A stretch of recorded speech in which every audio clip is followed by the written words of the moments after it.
فیض صاحب،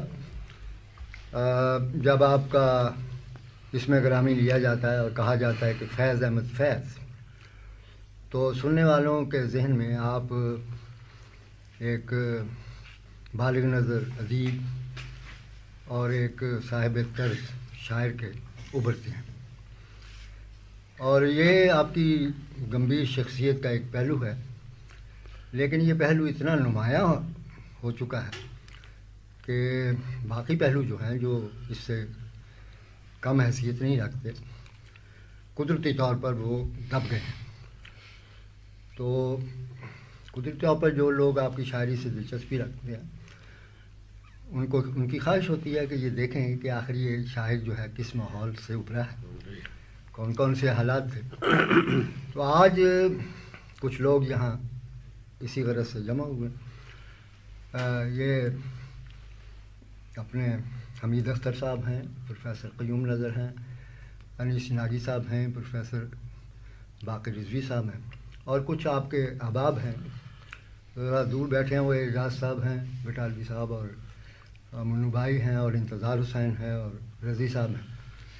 تو آپ سے باتیں پوچھنے کا مقصد یہی ہے کہ آپ کی شخصیت کے بارے میں چند باتیں ایسی سامنے آ جائیں جس سے آپ کی شاعری کا بھی جو رخ ہے وہ بھی واضح ہو جائے۔ بسم اللہ۔ تو امید ہے کہ آپ اس سلسلے میں کوئی بخل سے کام نہیں لیں گے، حاضر سائیں پورا تعاون کریں گے۔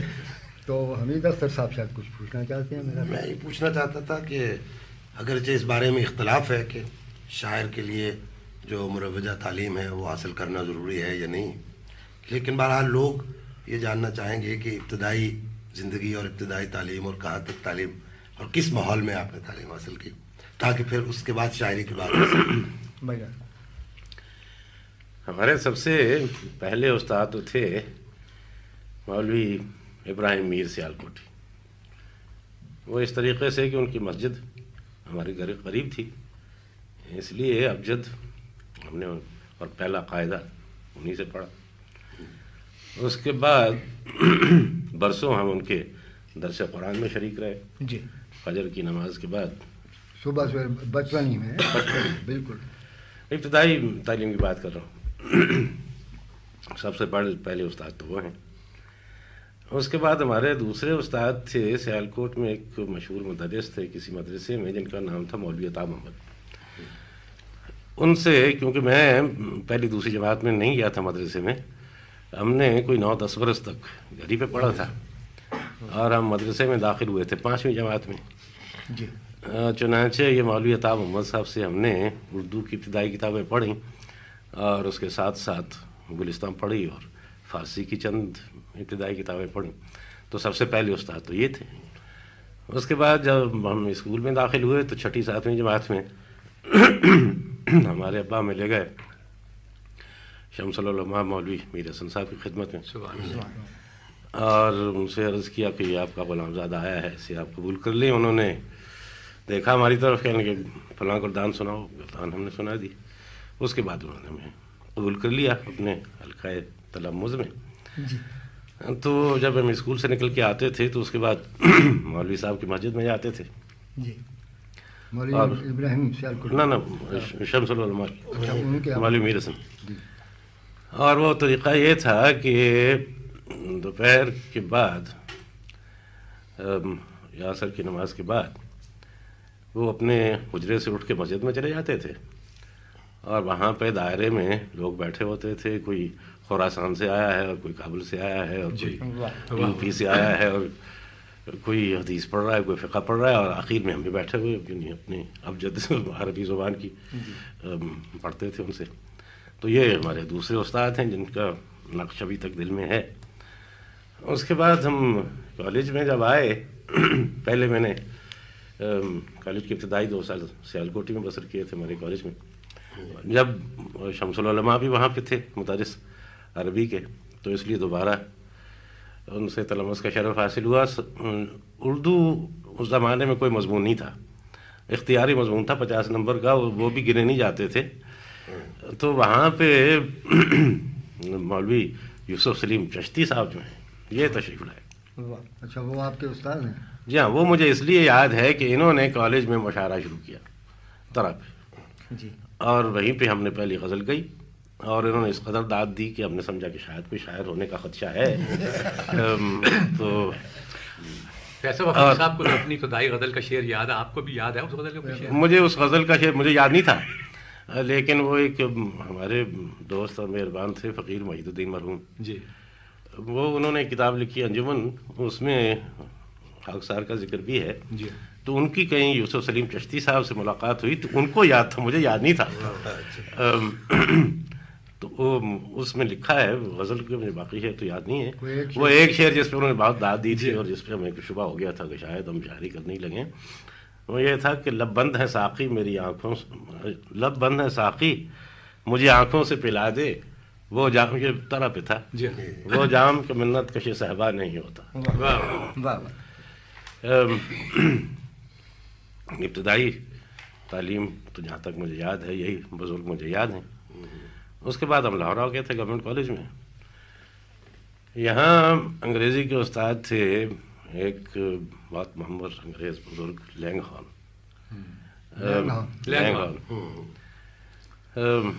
آتے ہی ہم ہمارے کالج میں ہم سمجھتے تھے کہ ہم بہت انگریزی دان ہیں، اور یہاں آ کے جو پہلا امتحان ہوا، نہیں پہلا امتحان نہیں، جب ہم نے پڑھنا شروع کیا ان سے، تو جو کچھ ہم وہاں سے سیکھ کے آئے تھے انہوں نے کہا یہ کیا خرافات ہے، تمہیں کچھ نہیں آتا۔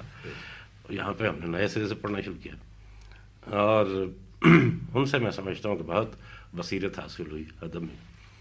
پھر بخاری صاحب تھے، پطرس بخاری مرحوم، سب سے زیادہ قریبی رشتہ تلمذ کا ان سے اور ڈاکٹر تاثیر مرحوم سے اور صوفی صاحب سے ہی رہا ہے۔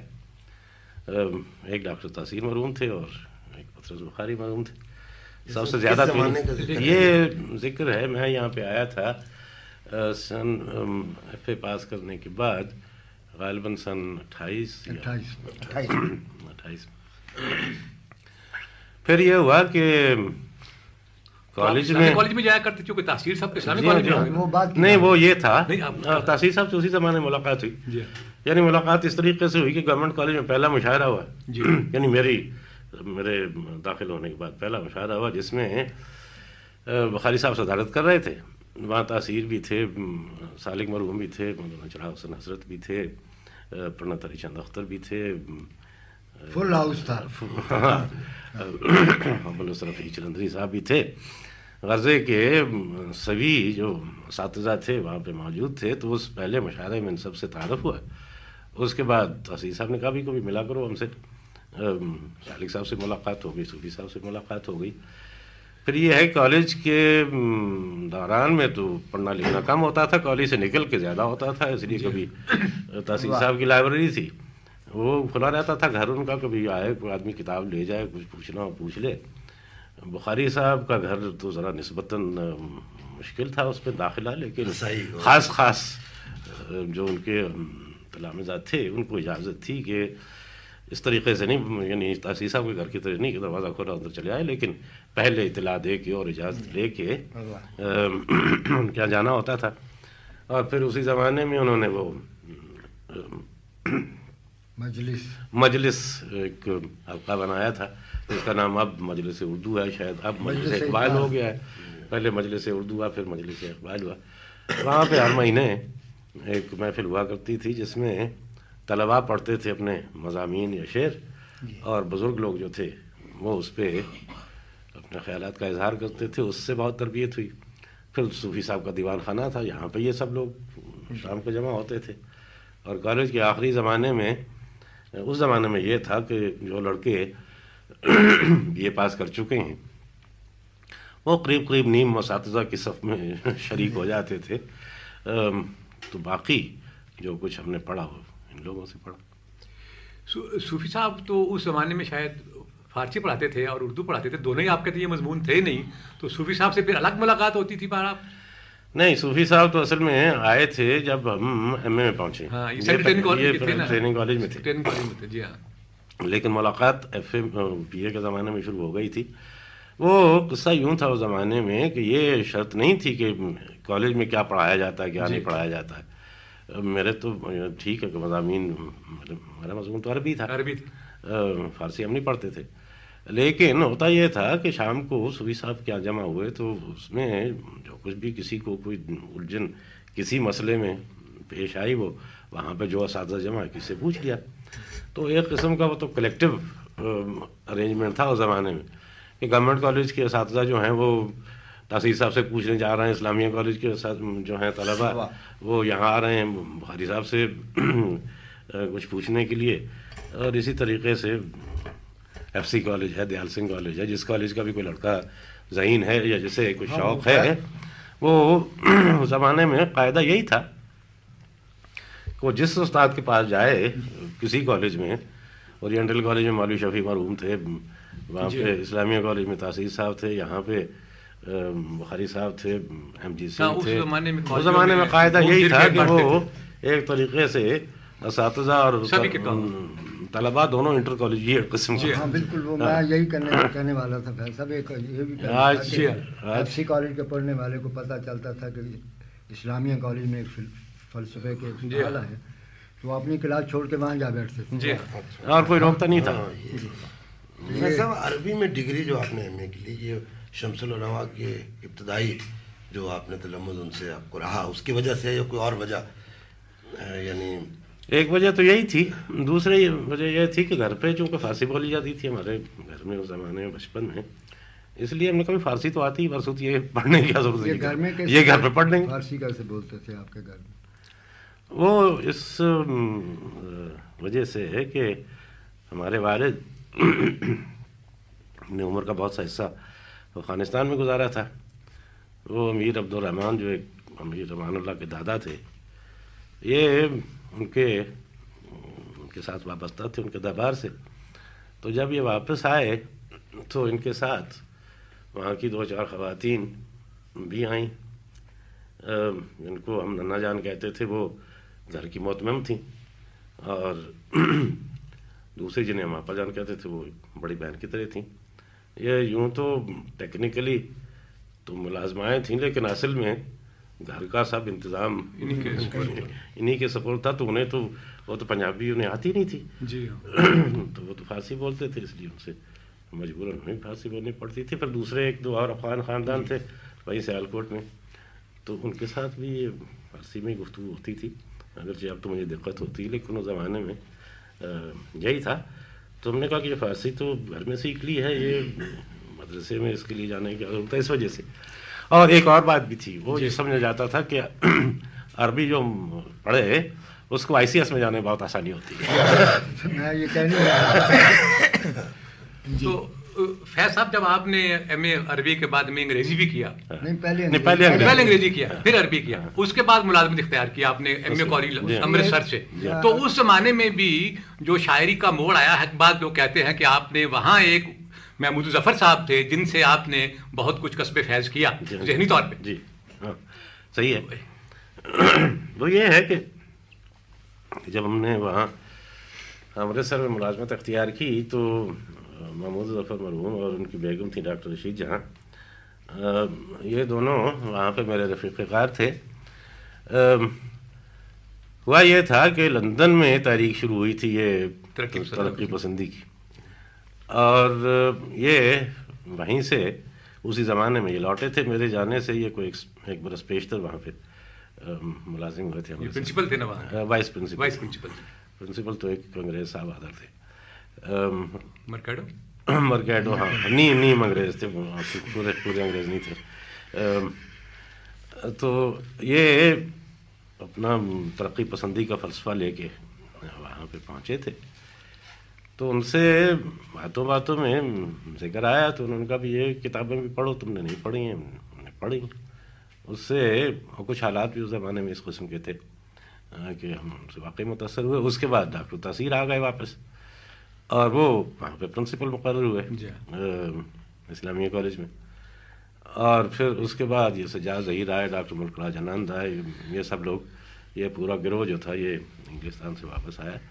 تو ان سے تبادلہ خیال ہوتا رہا، اور پھر اس کی بنیادی جو باتیں تھیں ان سے ہمیں اتفاق تھا، اس سے کچھ ذہنی ہم آہنگی تھی، اس لیے اس تاریخ سے ہم وابستہ ہو گئے. اور اس کا سب سے پہلا اجلاس جو تھا وہ لاہور میں ہوا تھا. اور اس کے بعد باقی شاخیں قائم ہوئی تھیں. مجھے فیصلہ وہ آپ کا وہ ایک مشاعرے میں شرکت کرنا بھی یاد ہے. وہ ابتدائی زمانے تھا بالکل آپ کا، جب آپ منٹو پارک جسے آج کل اقبال پارک کہتے ہیں آئے تھے، وہاں آپ نے تحریک غزل پڑھی تھی اور آپ کو اول انعام ملا تھا. وہ کس زمانے کی بات؟ اسی زمانے کی بات ہے. اسی زمانے کی بات. ہم کو شاعری میں صرف 2 انعام ملے ہیں.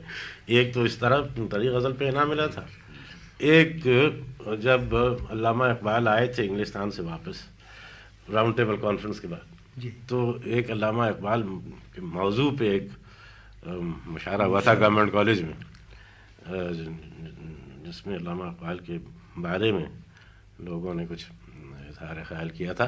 اس میں بھی ہم کو انعام ملا تھا. جی اس نظم پر نظم وہی ہے جو مجموعے میں نہیں، وہ نہیں ہے، اس مجموعے میں شامل نہیں یہ ہے. تو بات کی ہے. آپ کی تخلیقی زندگی کا باقاعدہ آغاز اندازاً کس سن سے ہوتا ہے؟ یہی گورنمنٹ کالج میں، یعنی 3rd 4th ایئر کے زمانے میں لیکن 30 آپ کے بایوگرافرز کے لیے شاید ضروری بھی ہو جاننا کہ اندازاً جو آپ کا اندازاً یہی جب ہم گورنمنٹ کالج میں آئے ہیں وہی 28 29 اسی زمانے میں. شروع میں تو ہم بہت، کیونکہ ہم نوارد تھے اور یہاں کی فضا اور ہمارے قصبے کی فضا بہت مختلف تھی، لیکن دوستوں نے کچھ امداد کی، کچھ ساتھ نے امداد کی. 2 سال ہمیں کچھ تھوڑی بہت اجنبیت کا احساس رہا. اس کے بعد پھر سب لوگوں کی مہربانی سے کچھ ان کی ہمت افزائی سے ہم نے لکھنا شروع کیا باقاعدگی سے. خاص طور سے یہ جو مجلس بخاری صاحب کے گھر قائم ہوئی تھی، اس کی وجہ سے بہت اس میں ہمیں امداد ملی. ویسا اس وقت جب آپ نے شعر لکھنا شروع کیے تو علامہ اقبال کے علاوہ اور بھی کوئی شعری ایسے رجحانات تھے جن کا آپ کو اثر ہو؟ مثلا حال بھی غالباً 1910 کے زمانے یا 15 میں ان کی وفات ہو گئی. 1914 میں. دیکھیں نا، بچپن میں یعنی اسکول کے زمانے میں تو ہم پہ 2-3 شعراء کا اثر تھا. کچھ تو علامہ اقبال کی اس وقت کتابچے چھپ کے آتے تھے، جب وہ ان کی نظم پڑھی جاتی تھی وہاں حمایت اسلام میں، تو پھر وہ کتابچے کی صورت میں وہ چھپ کے آتی تھی، پھر وہ تقسیم ہوتی تھی. کچھ تو اس کا تھا، بہت سا اثر تھا اس کا.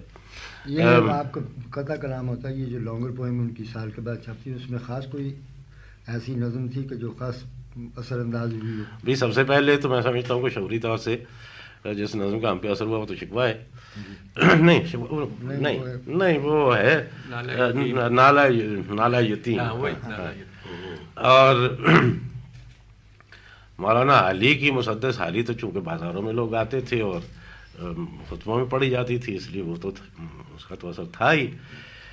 لیکن ہم نے 6ٹھی 7ویں جماعت میں اپنے ہمارے گھر سے ملی ہوئی ایک دکان تھی کتابوں کی. وہ ایک برہم سماج ایک بزرگ تھے، وہ بھائی صاحب ان کو کہتے تھے. وہ کوئی صاحب ذوق ہی ہوں گے، اس لیے کہ ان کی دکان میں ناول کشور کی سب مطبوعات موجود تھیں، سارے دواوین موجود تھے. یہ شرر اور سرشار کی ناولیں اور فسانہ آزاد اور غزے کے جتنی کلاسیکی چیزیں ہیں، وہ وہاں سے کتاب مل جایا کرتی تھی 2 پیسے ادھار پہ، یعنی وہ لینڈنگ لائبریری انہوں نے بنا رکھی تھی. تو میں سمجھتا ہوں 6ٹھی 7ویں جماعت تک ہم نے یہ سب کتابیں پڑھ ڈالی تھی، اور سب سے جو ہمیں شاعر پسند آئے تھے وہ داغ اور امیر مینائی تھے. علامہ اقبال کی باری ذرا بعد میں آئی. ابتدا ہم نے داغ اور امیر مینائی سے کی. کچھ یہ فیصلہ اقبال نے بھی داغ سے کی. اس زمانے میں ان 2 شاعروں کا بہت چرچا تھا. اب یہ تو ہمیں معلوم نہیں تھا کس کا چرچا ہے کس کا نہیں ہے، لیکن وہ ہم نے جو بہت سے دیوان پڑھے، یہ سب سے زیادہ ہماری سمجھ میں آئے غالباً اس لیے کہ ان کی زبان آسان تھی. لیکن سب سے زیادہ اثر تو انہی کا ہوا. پھر جب ہم کالج میں پہنچے تو وہ زمانہ تھا اختر شیرانی کا اور جلندری صاحب کا اور مولانا حسرت مانی کا. تو علامہ اقبال سے تو خیر سب لوگ متصل تھے ہی ذہنی طور سے، لیکن شاعرانہ اعتبار سے ان لوگوں کا اس وقت اثر نوجوانوں میں زیادہ تھا. اور ہمارے کالج کے ملک و شعراء تھے نون میم راشد صاحب جو ہم سے سینئر تھے. تو پہلے تو نون میم راشد صاحب سے کچھ گفتگویں ہوئیں اور وہ پہلے ابتدائی زمانے کے جو نظمیں ہیں وہ بیشتر انہی اساتذہ کے رنگ میں ہیں، یعنی ان سے متاثر ہو کے لکھی گئی ہیں، کیونکہ اس زمانے میں ہمیں کوئی فلسفہ یا فکر یا سیاست یا اس قسم کے مضامین سے کوئی لگاؤ نہیں تھا، وہ بات کی بات ہے۔ پروفیسر میں یہ بات کہنے والا تھا کہ آپ نے ایسا بھی فرمایا کہ آپ علامہ اقبال سے متاثر تھے اور داغ سے بھی اور امیر بینائی سے بھی، لیکن جب ہم اب آپ کی تمام شاعری کتابوں کا مطالعہ کرتے ہیں تو آپ کی شاعری پر اقبال کا تو بہت کم اثر ہے، کہیں کہیں ذخیرہ الفاظ میں کوئی مطابقت نظر آ جائے گی یا کوئی ایک آدھ استعارہ جو ہے وہ آپ کا اقبال سے ملتا ہوا نظر آ جائے گا، تو اس اعتبار سے اقبال کا اثر تو آپ کی شاعری پہ نہیں ہے۔ اسی طرح غزل میں سودا کا کچھ اثر ہم ڈھونڈ سکتے ہیں، لیکن میں سمجھتا ہوں کہ داغ کا نہیں ہے، یہ کیا وجہ ہے؟ یہ وہ میں نے عرض کیا نا کہ وہ ابتدائی زمانے میں ان اساتذہ کا اثر ہم پہ زیادہ تھا، پھر جب ہم کالج میں پہنچے اور ذرا بالغ ہوئے تو پھر ہم نے بچوں کی باتیں چھوڑ دیں۔ ایک تو یہ کہ پھر انگریزی ادب کا مطالعہ کیا، خاص طور سے تفصیلی طور سے ہم نے مطالعہ کیا براؤننگ کا، اس سے بہت سی راہیں کھلی ذہن میں۔ پھر اور شعراء کا مطالعہ کیا، اپنے اساتذہ کا بھی، دوسرے اساتذہ کا، اور یہ آپ صحیح کہتے ہیں کہ اس میں سودا سے ہم ذرا نسبتاً زیادہ متاثر ہوئے، اس لیے کہ اس وجہ سے شاید کہ ہمیں خیال ہوا کہ اور نظیر اکبر آبادی کو چھوڑ کے اور شعراء کی نسبت اپنے حالات اور اپنے ماحول کے بارے میں ان کی نظر ذرا زیادہ گہری تھی، یا ان کو وابستگی اس سے زیادہ تھی، اور ان میں ذرا دروں بینی جو ہے وہ ذرا کم تھی، اور دو پیش کا شعور ذرا زیادہ تھا۔ یہ غالب کب آپ کے ذہن میں آیا؟ وہ آپ نے غالب کا مطالعہ تو ہم نے شروع کیا کالج کے زمانے میں، خاص طور سے ایم اے میں جب ہم نے تقابلی مطالعہ شروع کیا مختلف شعراء کا، اور اس میں کچھ تو ڈاکٹر تاثیر کے زیر اثر، کچھ جیسے کہ آپ کو یاد ہوگا اس زمانے میں یہ کاروان ایک نکلا تھا رسالہ 35 میں، اس کے لیے ہمیں وہ میں نے لکھا تو نہیں ہے، لیکن ڈاکٹر تاثیر صاحب نے ہمیں کہا کہ ایک مضمون آپ غالب کی 2 یا 3 اشعار کی شرح تم مفصل طور پہ لکھو، جس میں ایک شعر تو یہ تھا کہ کمری کا توق حلقہ بیرون در ہے آج۔ اس زمانے میں پھر اس سلسلے میں غالب کے جتنے شارحین ہیں وہ سب شرح میں نے پڑھی ان کی، اور ایک مفصل مضمون بجائے 2-3 اشعار کی شرح لکھنے کے میں نے غالب کے شارحین پہ ایک مفصل مضمون لکھا تھا، جو کہ براڈ کاسٹ بھی ہوا تھا دہلی سے، اور افسوس ہے کہ میرے پاس اس کی نقل تو موجود نہیں ہے، لیکن غالباً اس زمانے میں وہ مولانا چراغ حسن حضرت نے نکالا تھا شیرازہ، غالباً اس میں چھپا تھا یا اور کسی رسالے میں، تو وہ جب ان کی شرحیں میں نے پڑھی غالب کی تو ان شرحوں سے یہ ہم پہ منکشف ہوا کہ اگر کسی کو غالب کے بارے میں تھوڑی بہت جو سمجھ ہے اسے زائل کرنا مقصود ہو تو ان کی یہ سب صاحب انگریزی میں براؤننگ کے علاوہ اور لیٹر رومانٹکس وغیرہ، کیونکہ آپ کی نقش بریادی کی شروع کی جو نظمیں ہیں اس میں کچھ اس سے احساس ہوتا ہے جی ہے اصل میں جو ہم نے دستی طور سے تو براؤننگ بخاری صاحب سے کیونکہ پڑھا اس لیے وہ کا اثر زیادہ ہوا، لیکن ساتھ ہی ساتھ 3-4 شاعر تھے جو کہ ہمارے دوسرے استاد جو تھے ایم جی سنگھ جی، وہ بھی بہت بڑے پائے کے استاد تھے، وہ رومانٹکس جو ہیں یعنی کیٹس اور شیلے وغیرہ بھی، اور اب حال کے زمانے میں اب میرے ذہن میں نہیں آ رہا ہے کہ ہسمن وغیرہ تک ہم نے ان سے پڑھا۔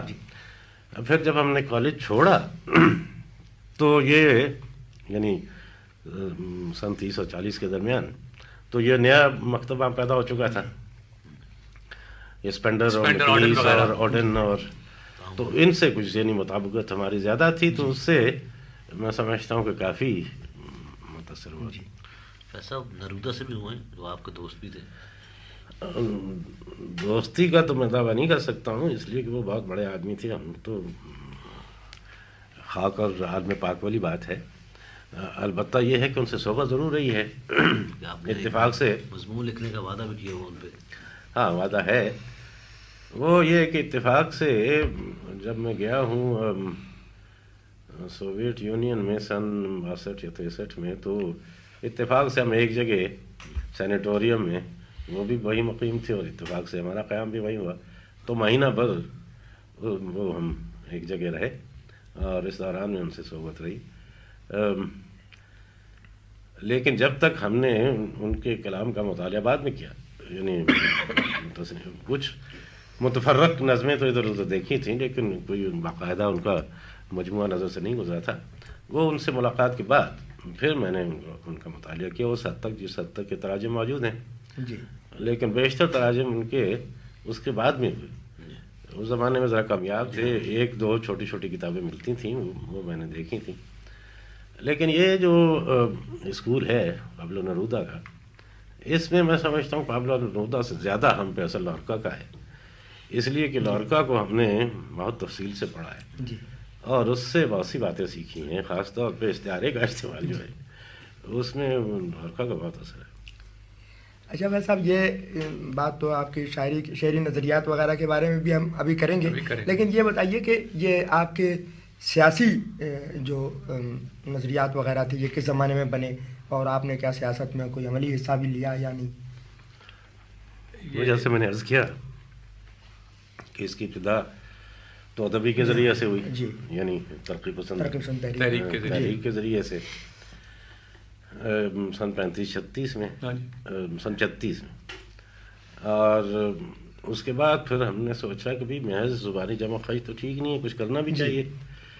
پھر اس کی ابتدا تو یوں ہوتی ہے کہ ہم نے وہاں کے جو صنعتی علاقے تھے امرتسر کے، ایک تو چھرٹا ہے وہاں پہ امرتسر سے کوئی 3-4 میل دور، جو کہ جہاں پہ مختلف کارخانے ہیں. جی وہاں پہ ہم نے جا کے تو اسٹڈی سرکل شروع کیا، مزدوروں کو پڑھانا شروع کیا. جی پھر ایک اور محلہ تھا وہاں اسلام آباد، وہاں پہ پارچباغ رہتے تھے. جی اور ایک مرکز تھا ان ٹریڈ یونینز کا شہر کے درمیان میں، جس کے محتمم تھے بشیر بختیار صاحب جو آج کل یہاں ہیں. جی تو اور ایک مرکز تھا ان ٹریڈ یونینز کا شہر کے درمیان میں، جس کے محتمم تھے بشیر بختیار صاحب جو آج کل یہاں ہیں. جی تو معمول یہ تھا کہ کالج سے فارغ ہو کے کچھ کھیل ویل لینے کے بعد شام کو پھر کوئی 7-8 بجے سے رات کے 11-12 بجے تک جی ہم یہ کام کیا کرتے تھے ان کو پڑھانے کا. اور اس میں کوشش یہ تھی کہ بجائے اس کے کہ ان کو سیاست پڑھائی جائے، ان کو جو عام معلومات ہیں وہ فراہم کی جائیں کہ جغرافیہ کیا ہوتا ہے، تاریخ کیا ہوتی ہے، یہ معاشرہ جو ہے اس کا ارتقاء کیسے ہوا ہے، آج کل دنیا کے حالات کیا ہیں. وہ زمانے میں جیسے کہ آپ کو یاد ہوگا، یہ سن 38 کی بات ہے، یہ جنگ کا خدشہ جی شدید تھا اس زمانے میں اور فیشزم کے عروج کا زمانہ تھا. اور نظر آ رہا تھا کہ ایک نہ ایک دن یہ لاوا پھٹنے والا ہے. چنانچہ بجائے اس کے کہ آدمیوں نے یہ کہا کہ بھی ایک ہٹلر ہیں اور ایک یہ ہیں اور ایک وہ ہیں، اپنی کوشش یہ تھی کہ ان کی سمجھ میں آئے کہ بھی یہ لڑائی کیوں ہوتی ہے، یہ حالات جو ہیں یہ کیوں پیدا ہوئے ہیں. اور تو یہ 3-4 برس تک ہم نے کیا. اس کے بعد جنگ شروع ہو گئی. جنگ شروع ہونے کے بعد پہلے تو خیر ہم الگ تھلگ رہے، پھر جب کہ جاپان جنگ میں شامل ہو گیا اور روس پہ حملہ ہو گیا تو پھر یہ معلوم ہوتا تھا کہ اب آہستہ آہستہ یہ جنگ جو ہے یہ ادھر آ رہی ہے، یہاں تک پہنچے گی. تو پھر ہم فوج میں داخل ہو گئے تھے. تو وہ بھی ایک طریقے سے سیاستی سمجھنا چاہیے، اس لیے کہ ویسے تو فوجوں میں کوئی دلچسپی نہیں. صحیح. تو 5 برس ہم فوج میں رہے. فوج کے دوران میں ہم سے کہا گیا کہ یہ جو پروپیگنڈا ہو رہا ہے جاپانیوں کا اور جرمنوں کا، جی کہ تم آزادی کے لیے انگریزوں سے لڑ جاؤ، آگے ہم سے مل جاؤ، تو اس کا تو کچھ تدارک کرنا چاہیے. جی. تو پھر جیسے اسٹڈی سرکل نے یونینس میں بنائے تھے، اسی قسم کے اسٹڈی سرکلز پہلی دفعہ فوج میں قائم ہوئے، جو کہ فوج میں بالکل ایک نئی چیز تھی. جی. ان کو جوش گروپ کہتے تھے. جی. وہاں پہ پہلی دفعہ اپنے سپاہیوں سے یہ کہا گیا کہ یہ تم انگریز کے لیے نہیں لڑ رہے. پہلے تو فوج کی ساری تربیت یہ تھی کہ یہ تم نمک چونکہ کھاتے ہو ان کا، اس لیے اس کا تقاضا یہی ہے کہ تم نمک حرام نہ بنو اور فرض پورا کرو، اور دولت انگلیشیا کے وفادار رہو، اور اس سے تمہیں یہ فائدہ ہوگا وہ فائدہ ہوگا. تو یہ ہم نے منوا لیا کہ اس طریقے سے کام نہیں چلے گا. سپاہیوں سے یہ کہنا چاہیے کہ اپنے وطن کی حفاظت کے لیے تم لڑ رہے ہو، انگریز کے لیے نہیں لڑ رہے ہو. یہ بات مانی گئی، بہت بحث کی بات. تو یہ بھی ایک طریقے سے سیاست ہی تھی. جی. اس کے بعد پھر یہ پاکستان ٹائمز لڑائی جب ختم ہوئی تو ہم نے فوج سے استعفیٰ دے دیا، تو پھر ہم لاہور آ گئے. جی. پھر یہ پاکستان ٹائمز شروع ہوا. تھوڑے دنوں کے بعد آزادی مل گئی، پاکستان کا قیام وجود میں آیا. جب یہ تھا کہ یہاں پہ اس قدر افراتفری کا عالم تھا کہ اس وقت یہ لازم تھا کہ آدمی اس ملک میں جو کچھ حالات ہیں اس کے مطابق جہاں تک آدمی سے ہوتا ہے آدمی کچھ کرے تھوڑا بہت. جی.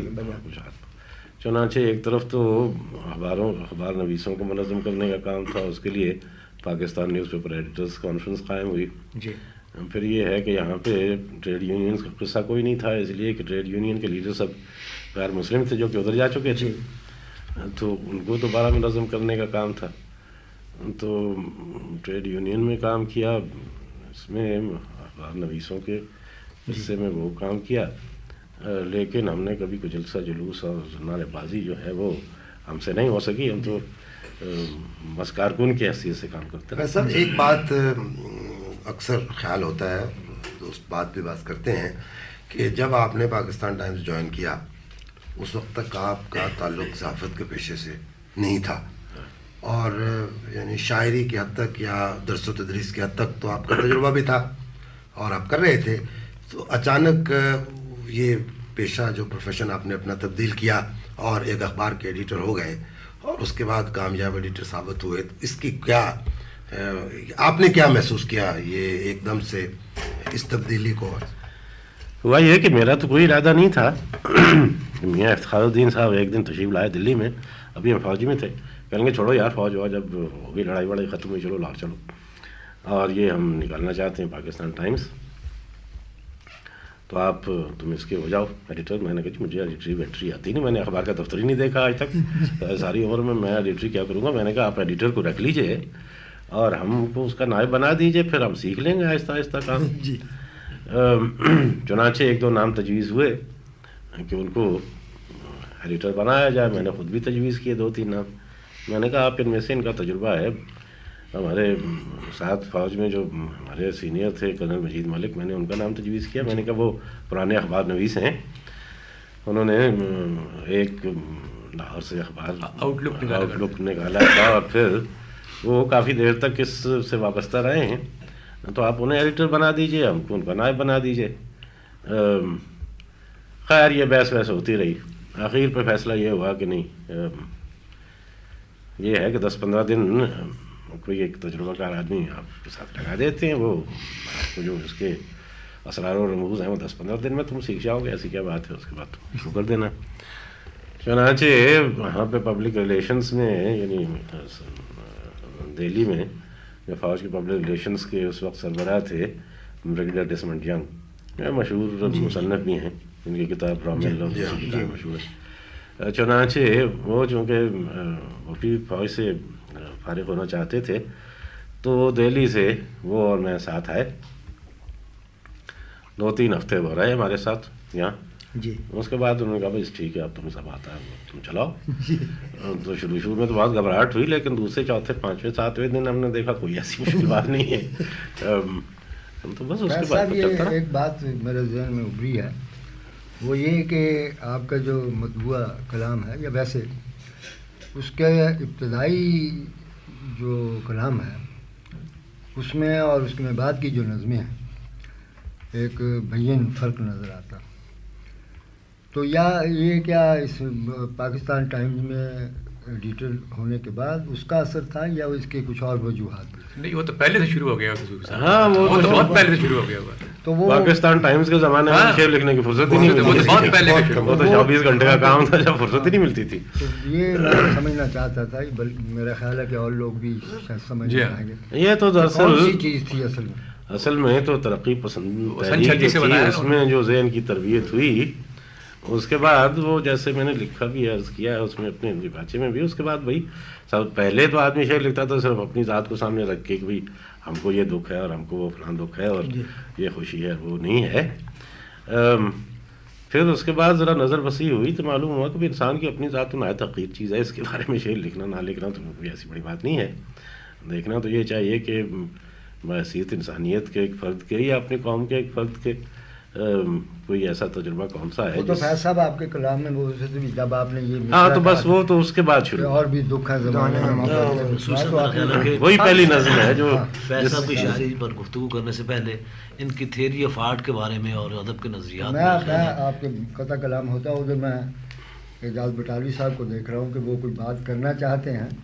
نہیں، میں اصل میں ظہور صاحب میں ایک بات پوچھنا چاہتا تھا. یہ اسی بات سے یہ بات نکلی ہے کہ فیض صاحب کے کلام میں آپ نے جگہ جگہ دیکھا ہوگا کہ دو محبتوں کا ذکر ہے. بالکل. ایک اپنی ذاتی اور ایک جو عام لوگوں کی ڈی پرسنلائزڈ. تو یہ جو نظمیں ہیں اس طرح کی 2-3 ہیں. دو عشق ہے مثلا، یا اور ایک تو لیلائے وطن ہے نا، اور ایک ساکی گلفام ہے. اچھا، تو اب یہ سوال پیدا ہوتا ہے کہ ایک تو ایسا معلوم ہوتا ہے کہ جیسے فیض صاحب نے خود عرض کیا کہ رومانی شعراء کے اثرات، یہاں اختر شیرانی وغیرہ کے ایک جمالیاتی نقطۂ نظر ان کا اس سے بنتا ہے، اور ایک ترقی پسند تحریک میں آنے کے بعد ایک مقصدی نقطۂ نظر، مقصدی اور اخلاقی بھی کہہ لیں آپ اسے. تو اب ان دونوں کی سنتھیسس، کیونکہ بنیادی لڑائی لٹریچر میں تو انہی دونوں کی ہے، تو میں یہ پوچھنا چاہتا ہوں آپ نے کوئی ترکیب اس کی بنائی یا کیسے؟ یہ میں نے ترکیب تو ہاں بنائی بھی. جی اصل میں شروع میں جب ہم نے سنگ میں لکھنا شروع کیا اس وقت تو نسخہ ہماری سمجھ میں نہیں آیا تھا. جی. اور اس وقت تو یہ تھا کہ وہ معلوم ہوتا تھا کہ یہ چیز لکھنا بھی ضروری ہے اور دوسری چیز تو خیر ہے ہی ہے. جی. تو اس وقت تو ہم کچھ اس کا جوڑ لگا دیتے تھے نظم میں، ایک مضمون کے ساتھ دوسرے مضمون کا. بعد میں کچھ نسخہ ہماری سمجھ میں آیا جی، جس کو میں سمجھتا ہوں کہ کوئی آپ نام دینا چاہیں تو آپ اسے پولیٹیکل ریسزم کہہ لیجیے. جی. کہ بھی تغزل کے رنگ میں بھی سیاسی بات ہو سکتی ہے اور شاعری کے رنگ میں بغیر اپنی روایت یا اپنے لغت یا اپنے لہجے کو بدلنے کے اس میں اتنی گنجائش موجود ہے کہ اس میں ہر بات کہی جا سکے. جی. چنانچہ بعد میں پھر ہم نے یہ جو ڈائیکاٹمی ہے اس کو تھوڑا بہت حل کر کے تو بجائے اس کے کہ ایک آدھا مضمون یہ ہو اور آدھا مضمون وہ ہو، پھر ہمیں کچھ اس کا اٹکل معلوم ہو گئی کہ اس کو اس طریقے سے کرنا چاہیے. جی بھیا. ویسے آپ کی شعری شخصیت تو بہت بھرپور ہے اور بہت سی حیثیتیں ہیں، بحیثیت نظم کو کہ بحیثیت غزل کو شاعر کے. ایک دبستان فکر کا یہ خیال ہے یا آج کل نوجوان یہ سوچ رہے ہیں کہ آپ کلاسیکی اسلوب غزل کے آخری اہم شاعر ہیں، یعنی اس کی دوسری طریقے سے یہ کہہ سکتے ہیں کہ غالباً اقبال کے بعد آپ سے نامور شاعر اور کوئی نہیں جس کو شہرت اور مقام جتنا ملا ہے شاید کسی اور شاعر کو پچھلے 40 سال میں نہیں ملا. لیکن وہ ساتھ یہ کہا جاتا ہے کہ آپ اپنے غزل میں جو علائم و رموز استعمال کرتے ہیں یا آپ کا جو رقبہ واردات ہے اب دن بدن اس میں تنگی پیدا ہوتی جا رہی ہے اور آپ نئے علامتوں اور نئے استاروں کو اختراع نہیں کرنا چاہتے یا نہیں کر رہے. اس کی کیا وجہ؟ بھائی وجہ نہیں، پہلی بات پہ آئیے نا. اول تو ہمیں اسی سے اختلاف ہے کہ بھئی علامہ اقبال کے بعد ہم کو بڑے شاعر ہیں، تو ہم قارئین اس لیے کیوں ہماری شاعروں سے لڑائی کرواتے ہوئے بڑے شاعر ہیں. یہ تو بحثیت ادبی کہ میرا یہ نقطہ نظر ہے، مجھے آپ کی شاعری پر اس سے اختلاف بھی ہو سکتا ہے کہ یہاں میں شاید نہ ایگری کروں. بصورت یہ ایک ہسٹوریکل یا ایک عام اوپینین ہے آپ کے بارے میں.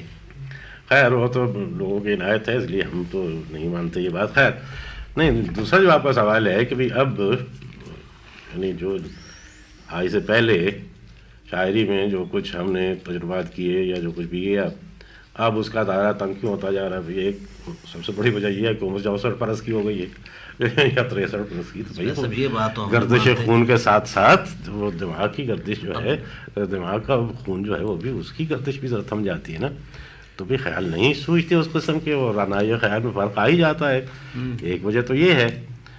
دوسری وجہ یہ ہے کہ بھی جہاں تک ہمارے استطاعت میں ہے اس وقت تک تو اس حد تک تو ہم کچھ نہ کچھ کرتے ہی رہتے ہیں. اب بھی شاید اس کا حجم اتنا نہیں ہے اور ہم اس کا اشتہار اب اتنا نہیں کرتے کہ وہ اب تک غالباً زیادہ لوگوں تک پہنچا نہیں ہے، لیکن ہم نے یہ عمل بند تو نہیں کیا ہے. ٹھیک ہے، اس میں اتنا وفور غالباً ہم نہیں ہے، وہ تو جیسے میں نے اس کا بھی آخر عوام مزمل بھی تو ہو جاتے ہیں. فیصل میں اس میں جذباتی شدت کی غالباً بات نہیں کر رہا ہوں، بلکہ ایریا آف ایکسپیرینس کی بات کر رہا ہوں. یہ نرودہ صاحب بھی دیکھ لیں، اتنے پرولیفک لکھنے والے تھے، اتنے ہزار انہوں نے لائنیں لکھی ہیں اور بے شمار ان کی کتابیں، لیکن ان کی کوشش کم از کم ان کی نظمیں یہ بتاتی ہیں کہ وہ اس عمر میں بھی آگے بڑھنے کی کوشش کرتے تھے، اپنے آپ کو ایک شعری یا جذباتی صورتحال پہ وہ قیام نہیں کرتے تھے. ہاں بھئی میں سمجھتا ہوں کہ قیام تو ہم نے بھی نہیں کیا. ویسے بسیار گو تو ہم نہیں ہیں، وہ تو چیز کلام ہے، اس میں یہ قدرت نہیں ہے اتنی اور فرصت بھی نہیں ہے. سچی بات ہے، اس لیے کہ اور علاقے دنیا اس قسم کے ہیں کہ فرصت نہیں ملتی. لیکن میں سمجھتا ہوں کہ کچھ تھوڑا بہت جس حد تک ہمیں ہوتا ہے، ہم سے ممکن ہے اس حد تک تو ہم کوئی نہ کوئی اس میں کھیل کرتے ہی رہتے ہیں. مثال کے طور پہ سر وادی سینہ جو ہے ٹھیک ہے، مختصر چیز ہے اور اس میں کچھ زیادہ چیزیں نہیں ہیں، لیکن روز میں بھی اور ایک حد تک جہاں تک آپ تجربے کا رقبہ کہتے ہیں اس میں بھی کچھ نہ کچھ تو اس کے آثار ہوں گے، اس میں زیادہ نہیں ہوں گے. فیصل آپ کی نظمیں تو ہم مانتے ہیں، ہم تو غزل کی بات کر رہے ہیں. غزل کی بات کر رہے ہیں. نظم بھائی غزل تو میں سمجھتا ہوں کہ غزل میں ایک حد سے آگے جانا ممکن ہی نہیں ہے. غزل کی ان بلٹ لمیٹیشنز اس قسم کی ہیں کہ اس میں آپ ایک حد تک ہی جا سکتے ہیں، اس سے آپ باہر نکل نہیں سکتے. اور ہوتا یہ ہے کہ جیسے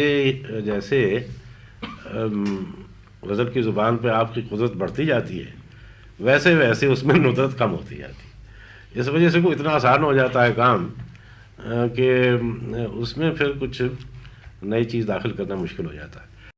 میں یہ سمجھتا ہوں کہ یہ کیا وجہ ہوتی ہے، جیسے پہلے اساتذہ نے بھی کہا وجہ جیسے میں کہہ رہا ہوں کہ ایک تو ان بلٹ لمیٹیشن ہے غزل کی، اس لیے کہ غزل میں ایڈیم کی لمیٹیشن بھی ہے، غزل میں فارم اور حیت کی لمیٹیشن تو ہے ہی ہے. اب غزل میں آپ یہ نہیں کہہ سکتے، یعنی اس قسم کے الفاظ آپ استعمال نہیں کر سکتے جیسے سڑک یا بجلی کا کھمبا یا گھاس، وہ آپ سبزہ ہی کہیں گے. اور آپ برف استعمال کر رہے ہیں وہ بھائی اسی ریفرنس میں اس کے لیے دوسرے اور چیزیں اور بہت سے ذرائع موجود ہیں. غزل میں میرے خیال میں اس کی گنجائش، یعنی جدید غزل کا کوئی تصور مرتب نہیں ہوتا. غزل تو بھائی غزل ہی رہے گی، وہ جدید اور قدیم اس میں مشکل ہے. غزل میں ہم نے جیل خانے کے زمانے میں بالکل یہ دریافت کیا تھا کہ اس میں کیا کیا گنجائش دوسرے موضوعات کی نکل سکتی ہے، اور اس کے موجب تو غالب ہیں. یعنی غزل کو آگے بڑھانے کے اس کے بعد غزل کے دوسرے مجدد جو ہیں وہ علامہ اقبال ہیں، جنہوں نے غزل میں یہ ثابت کیا کہ کوئی مضمون ایسا نہیں ہے جو غزل میں نہ آ سکے بشرطے کہ زبان غزل کی رہے. یہ نہیں کہ آپ اس زبان بھی کو اور لے آئے. مضامین تو آپ اس میں سمجھ سکتے ہیں لیکن آپ اس کی زبان نہیں بدل سکتے. صاحب ایک بڑے عجیب آپ کے ہاں یہ بات ہے غزل کے سلسلے میں عرض کر رہا ہوں کہ آپ کے زمانے میں تو مولانا حالی کا ایک بہت بڑا اثر تھا اور انہوں نے غزل کے خلاف بہت کچھ لکھا تھا، جیسی وہ غزلیں نئی غزلیں کہہ رہے تھے اور لوگ بھی ان کا تتبع کر رہے تھے. پھر اقبال کی غزل بہت بڑی غزل آپ کے سامنے تھی، لیکن آپ نے غزل کی جو زبان اور جو ایڈیم استعمال کیا اپنی غزل کے لیے وہ پرانے کلاسیکی شعراء کا ہے. تو اس پر کچھ روشنی ڈال دیں کہ آپ نے ان لوگوں سے اثر قبول کرنا. اسی زمانے میں باقر صاحب حضرت موہانی بھی تو تھے، وہ جنہوں نے غزل میں سیاست کو ملایا ہوا تھا. نہیں ایڈیم کی بات ہاں ایڈیم اصل میں اس میں تھوڑی سی رہنمائی تو اقبالی نے کی ہے جی، اس لیے کہ جیسے آپ دیکھیں گے کہ علامہ اقبال نے ان کا جو سب سے پختہ کلام ہے بال جبریل میں، جی انہوں نے تشبیہ اور استعارے اور ان چیزوں کا سہارا نہیں لیا. جی بھیا، انہوں نے کیا یہ ہے کہ پرانے الفاظ متروک آرکیک جن ہو گئے تھے، جی جی جو کہ پرانے ہونے یعنی کثرت استعمال نہ ہونے کی وجہ سے نئے ہو گئے، جی، کیونکہ کسی نے استعمال نہیں کیے. جیسے برگ نخیل اور تلساں اور دوسرے انہوں نے علامہ اقبال نے دوسری جو اختراع خود کی بال جبریل کا لفظ، خود بال جبریل، جی دوسرے انہوں نے بہت سے نام یعنی عراق اور کوفہ اور گھر میں نہ دلی نہ صفحہ نہ سمر، پراپر نیمز، پراپر نیمز وہ پہلے کسی نے نہیں کیا تھا. جی وہ کچھ ہم نے ان سے سیکھا. چنانچہ وہ نسخہ تو بتا گئے تھے، جی لیکن ہوا یہ کہ کچھ اس میں جیل خانے کا بھی دخل ہے. جی وہ اس وجہ سے کہ جیل خانے میں پہلی دفعہ اتنی فرصت میسر آئی کہ ہم نے نئے سرے سے سب اساتذہ کو دوبارہ پڑھا. جی خاص طور سے دو جو ہمارے مرحوم شاعر ہیں یعنی حافظ اور غالب، جی ان کا ذرا زیادہ تفصیل سے مطالعہ کیا. اور وہاں سے یہ منکشف ہوا کہ بھی ان لوگوں نے، یہ لوگ جو کچھ چھوڑ گئے ہیں جتنا ذخیرہ، اس کا بہت کم حصہ استعمال ہوا ہے جی ہماری شاعری میں. اس لیے کہ ہماری شاعری غالب کے بعد صرف غالب نے جا کے رشتہ جوڑا تھا فارسی شاعری سے. جی یعنی فارسی شاعری کا جتنا کلاسیکی سرمایہ ہمارا ہے بھیا، اس سے اردو شاعری نے بہت کم استفادہ کیا ہے. کیونکہ اردو شاعری میں ایک طرف تو ہندی کی روایت تھی، یعنی پرانی برج وغیرہ، اور دوسری جو زبانیں ہیں ان کی روایت تھی، ان کی شاعری کی روایت تھی. دوسری طرف فارسی. اب مثال کے طور پہ آپ کو یہ دو روایتیں ساتھ ساتھ چلیں گی، ایک میر کی اور ایک سادہ کی، جی بھیا، یعنی ایک فارسی آمیز اور ایک روزمرہ کی زبان. جی وہ آ کے غالب میں آ کے وہ دونوں ایک جا ہو جاتی ایک جا ہو جاتی ہیں بھیا. دونوں روایتیں جو چنانچہ یہ ایک طریقے سے کوئی رہنمائی تو غالب اور اقبال کی وجہ سے ہوئی. جی پھر ہم نے دوبارہ مطالعہ کیا تو معلوم ہوا کہ اس میں بہت سے اس ذخیرے میں بہت سی چیزیں ایسی موجود ہیں جنہیں بہت آسانی سے ہم اپنے روزمرہ شاعری میں استعمال میں لا سکتے ہیں.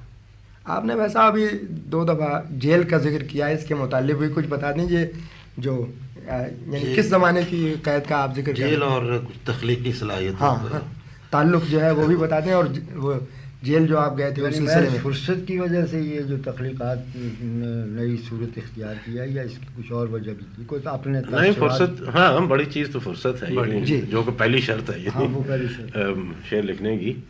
لیکن صرف وہی فرصت کی بات نہیں ہے. بات یہ ہے کہ جیل خانے میں جا کے انسان ایک طریقے سے وہی کیفیت پیدا ہو جاتی ہے جو کہ ابتدائی شباب کی کیفیت ہوتی ہے، اس سے بیدار ہو جاتی ہے. جبکہ ہر چیز جو ہے اس میں نئے نئے پہلو نظر آتے ہیں، نئے نئے رنگ نظر آتے ہیں، شعور زیادہ شعور ہو جاتا ہے. خاص طور سے 4 مہینے جو ہم قید تنہائی میں رہے، جب ہمارے پاس کاغذ کتاب قلم خط اخبار کچھ نہیں تھا، اچھا تو سوائے مشاہدہ فطرت کی اور کوئی مسئلہ نہیں تھا. اس زمانے میں بہت سی چیزیں منکشف ہوئیں. مثال کے یہ طور پر میں نے لکھا بھی ہے کسی خط میں کہ بھائی آپ کو معلوم ہے جنگلی کبوتر کی گردن پہ کتنے رنگ ہوتے ہیں. یا یہ کہ اگر پیپل کا کوئی پیڑ ہو، اگر صبح سے آپ اسے دیکھنا شروع کریں تو سورج کے ساتھ ساتھ اس کے پتوں کے اور اس کے شاخوں کے کتنے رنگ بدلتے ہیں صبح سے شام تک. پھر جب موسم بدلتا ہے تو اس موسم کے بدلنے میں کیا کیا کیفیتیں پیدا ہوتی ہیں، کس طریقے سے گرمیوں کے بعد پہلا جھونکا آتا ہے، برسات کی ٹھنڈی ہوا کا وغیرہ وغیرہ وغیرہ. تو یہ جو آدمی کے سینسیشن کا حصہ ہوتا ہے، یہ جیل خانے میں چونکہ اور تیز اس لیے ہو جاتا ہے کہ اور ان کی آسودگی کی اور کوئی صورت ہوتی نہیں ہے. اس وجہ سے کچھ ذہن اور شعور اور جذبہ جو ہے اس میں ذکاوت زیادہ پیدا ہو جاتی ہے، اور بہت سی چیزوں پہ تحیر جو کہ آدمی روزمرہ کی زندگی میں کھو دیتا ہے، وہ تحیر کا ایک جو ہے کیفیت، جو ابتدائی شباب کی کیفیت جو ہے وہ اس کا کچھ دوبارہ تجدید ہو جاتی ہے اس کی۔ یہ قید تنہائی کس وجہ سے ہوئی تھی فیض صاحب، یہ بھی بتا دیں آخر؟ بھائی وجہ تو آپ نے قصہ تو سنا ہی ہوگا، مشہور ہے راول پنڈی کانسپریسی کیس۔ اس میں یہ تھا کہ سب سے پہلے ہم 3 آدمی گرفتار ہوئے، اور جب تک مقدمہ شروع نہیں ہوا اور وہ قانون وغیرہ نہیں بنا اس وقت تک ہم قید تنہائی میں رکھے گئے۔ پھر جب 3-4 مہینے لگے ان کی تحقیقات کے ختم ہونے میں اور تفتیش وغیرہ میں، اس کے بعد ایک خاص قانون بنایا گیا، اس کے بعد مقدمہ شروع ہوا، پھر یہ لوگ یکجا ہوئے۔ وہ 3 آدمی کون کون تھے ویسا؟ آپ اور میں اور جنرل اکبر خان جی، اور ایک بریگیڈیئر لطیف ہیں ہمارے دوست۔ فیض صاحب ہم ذرا پھر نظموں کی طرف پلٹتے ہیں اور پرانا جب 36 سے شروع کرتے ہیں کہ آپ نے 36 کا دور جو ہے اس سے پہلے کا وہ تو کالج کا غنائیت کا ہے، اس کے بعد آپ کی شاعری میں جیسا کہ ابھی آپ نے فرمایا آپ نے اشتراکی عقائد کے زیر اثر آ کے کچھ اپنے آپ کو یا اور طرح سوچا وغیرہ وغیرہ۔ اب کچھ آپ کے نقادوں کا خیال ہے کہ یہ آپ کے ہاں 2 لہریں ہیں اور وہ دونوں بڑی واضح ہیں، ایک تو غنائیت کی یا وہ عشق کی جسے آپ کہتے ہیں ساقی گلفام، اور دوسری لیلائے جو وطن ہے۔ ان دونوں کا کہیں آپس میں ملاپ نہیں ہوتا، یعنی دونوں الگ الگ چلتی ہیں، یہ کچھ آپ کے نقادوں کو گمان ہے۔ کیا یہ صحیح ہے کہ یوں ہی چلتی ہیں، یہ واقعی آپ کی جو لیلائے وطن ہے وہ آپ کے لیے اہم ہے اور ساقی گلفام جو ہے وہ نسبتاً کم ہے چونکہ وہ فرد کا مسئلہ ہے اور آپ اجتماعیت کی بات کرتے ہیں؟ بس میں نے عرض کیا تھا کہ بھی شروع میں تو واقعی ہمیں ان کا جوڑ ملانا نہیں آیا تھا، بعد میں، اور وہ اس وجہ سے کہ شاید اس کا انجذاب اپنی ذات میں اتنا نہیں تھا، سیاست کا وہ ذرا اوپری سی چیز تھی۔ بعد میں جب اس سے شوق بڑھتا گیا اور دلچسپی بڑھتی گئی تو اس کے بعد تو میں سمجھتا ہوں یہ کوئی دوئی نہیں ہے اس میں، کیونکہ ہم سمجھتے ہیں کہ شاعری میں آدمی اسی حد تک سیاست کو داخل کر سکتا ہے جس حد تک وہ سیاست اس کی اپنی ذات کا جزو ہو۔ اگر وہ اس کی اپنی ذات کا جزو نہیں ہے، اپنی ذات میں جذب نہیں ہوئی ہے، تو پھر تو ظاہر ہے کہ وہ 2 چیزیں الگ الگ نظر آئیں گی، اور جس حد تک وہ جذب ہوئی ہے اسی حد تک اس کو شاعری میں داخل کرنا چاہیے۔ محض ثواب کی خاطر یا محض لوگوں کو خوش کرنے کی خاطر یا تبلیغ کی خاطر شاعری میں اس کو داخل کرنا کچھ ایسا مناسب نہیں ہے، اس لیے پھر وہ مؤثر نہیں ہوتا۔ وہ یہ میں نے اس لیے کہا کہ ابھی آپ زندہ کا ذکر کر رہے تھے تو زندہ کے بعد جو شاعری آپ کی نکلی اس میں اور پہلی شاعری میں جو اتنا نمایاں فرق ہو گیا، اس سے وہ جو آپ نے اپنے آپ کو الگ کیا وہ اس سے میں کہہ رہا تھا۔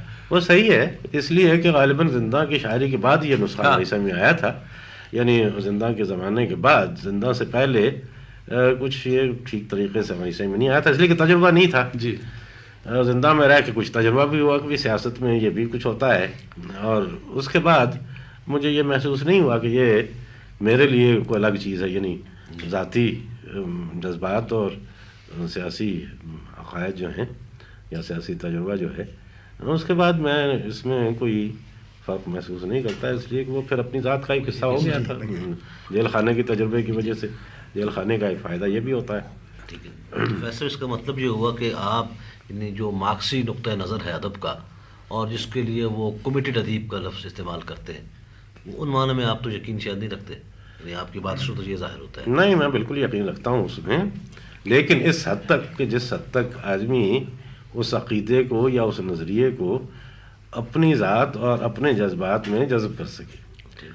یہ نہیں ہے کہ عقیدہ تو ایک اپنی جگہ مسلم تھیوری کے طور پہ، لیکن یہ ہے کہ اگر وہ عقیدہ جو ہے وہ دل و دماغ میں رچا ہوا نہیں ہے تو پھر محض اس لیے کہ وہ عقیدہ صحیح ہے اس کے مطابق شاعری کی جائے، وہ بھی اپنی جگہ مفید چیز ہے، اس لیے کہ بہت سے لوگ ہیں جو کہ کرتے ہیں، میں ایک طریقے سے ان کا مداح ہوں کہ بھی وہ لوگ محض عقیدے کو سامنے رکھ کے اس کے مطابق شاعری کرتے ہیں۔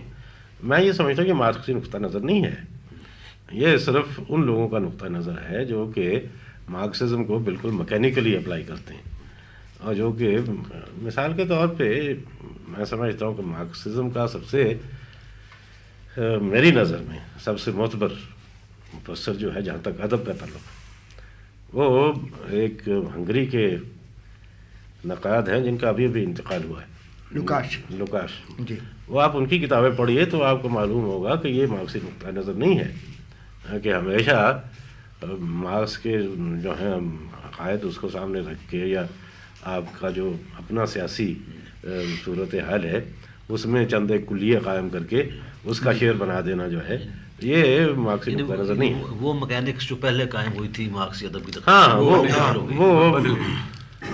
وہ آپ آج سے 20-30 برس پہلے کی بات ہے، ان کو اب ان کا کوئی قائل نہیں ہے۔ اچھا فیض صاحب، وہ میں نے اس وقت